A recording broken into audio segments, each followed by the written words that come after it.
if you're listening right now, it's because something inside you is breaking. You can't explain it in words, but you know one thing with certainty. You cannot keep living like this. That quiet voice you've been ignoring has now become unbearable. Maybe it shows up as exhaustion that no amount of sleep fixes. Maybe it's the emptiness you feel in a crowded room, smiling on the outside but collapsing inside. Or maybe it's the dread you feel every morning when you put on the mask the world demands of you. This is not weakness. This is not failure. This is the moment of rupture. The silent fracture between the person you are and the persona you've been performing. And it is not a coincidence that you're here. It's inevitability. Because at some point, every human being faces this collapse. Most people numb it. They distract themselves with routines, with screens, with noise. But a few like you can no longer ignore it. For you, this collapse is not an ending. It is the first signal of a beginning. Have you noticed that what society calls a normal life often feels like a prison you can't see? They told you get a stable job, buy a car, find a partner, post some smiling photos online, and that's supposed to be happiness. But then why do you still feel suffocated? Why do you feel so empty even when everything looks right on the outside? The truth is, what society sells you is not life, but obedience. Stability is just another word for chains. You wake up, clock in, work, come home, and repeat day after day like a machine. This routine may be common, but that does not make it healthy. Swiss psychologist Carl Jung once warned, "The greatest danger in modern life is not madness or misery, but massification, the transformation of the individual into a replaceable cog." When you surrender your path to the expectations of others, you may gain safety, but you lose authenticity.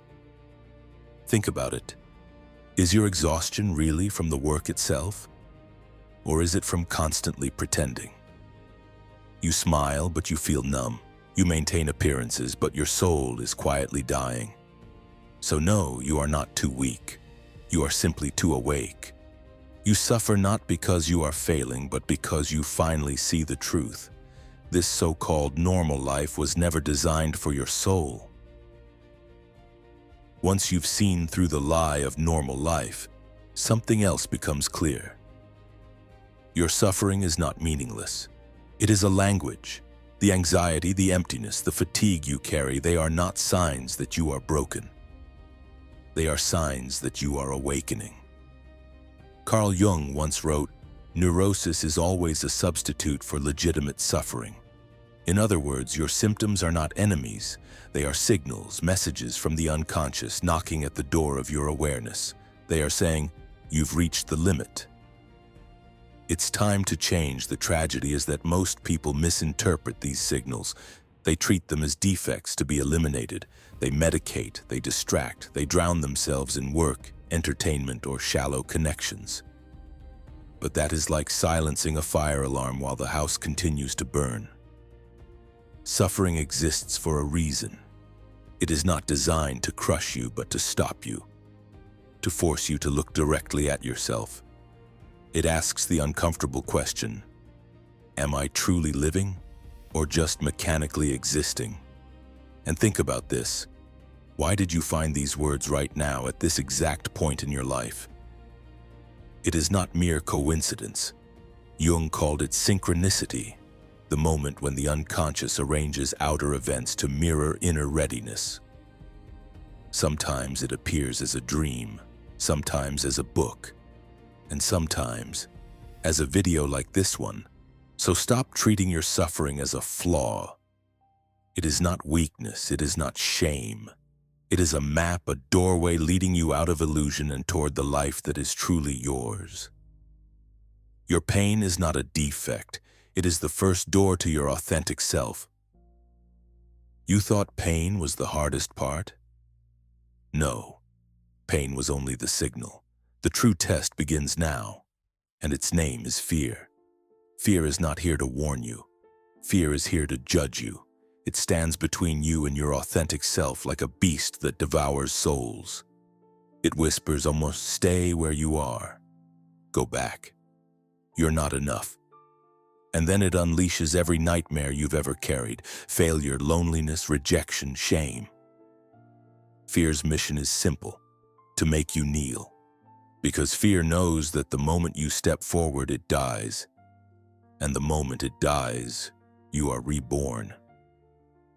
Carl Jung once said, "Before facing the self, one must confront the abyss." And Joseph Campbell echoed it, "The cave you fear to enter holds the treasure you seek." Listen carefully. Fear is not blocking you. Fear is testing you. It will not vanish. You must walk through it. It will not forgive. You must fight it. You have two choices: retreat and return to the prison of pretending, or step forward trembling, crying, heart racing, and still move through the gate. Because this is the dividing line. On one side, mechanical existence. On the other, real life. Fear is the final trial. At this moment, you must face a cold truth. No one is coming to save you, not a teacher, not a partner, not your parents, not any outside force. Others can guide you, but that crucial step forward can only be taken by you. So the question is, how do you begin? Here are 3 practical steps. Step 1. Identify your drains.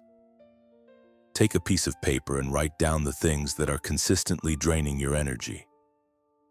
Maybe it's a task at work that numbs you. Maybe it's a relationship that only takes and never gives. Maybe it's a habit that keeps you stuck in meaningless loops. You don't have to solve them all at once, but you must see clearly what's bleeding you dry. Step 2. Set non-negotiable boundaries. Give yourself small rules that cannot be broken. For example, no work messages after 11 p.m. At least 30 minutes every day reserved only for yourself, not your phone. 1 day a week where you refuse empty, draining social obligations. These small boundaries slowly restore your sense of sovereignty. Step 3. Create a real micro-action. Not quitting your job overnight, not moving across the world, but one small, concrete act. Place a book you've been meaning to read in the center of your desk. Open a new folder on your computer titled My Plan, or simply walk a different path today to feel what it's like to break inertia. The size doesn't matter. What matters is this: you act instead of waiting. You don't need to overturn your entire life in one move. You just need to stop handing the wheel to fear. Starting now. Remember the warning from Stoic philosopher Marcus Aurelius. Waste no more time arguing about what a good man should be. Be one. The same applies here. Stop waiting for the perfect moment. Action itself is the perfect moment. From today, ask yourself, how much longer can I afford to wait? The truth is simple: you can't. So write in the comments, I choose to begin. Write it not for me, but for yourself. Because the moment you declare it, you are no longer the person you were yesterday. Today is the first day of your rebirth.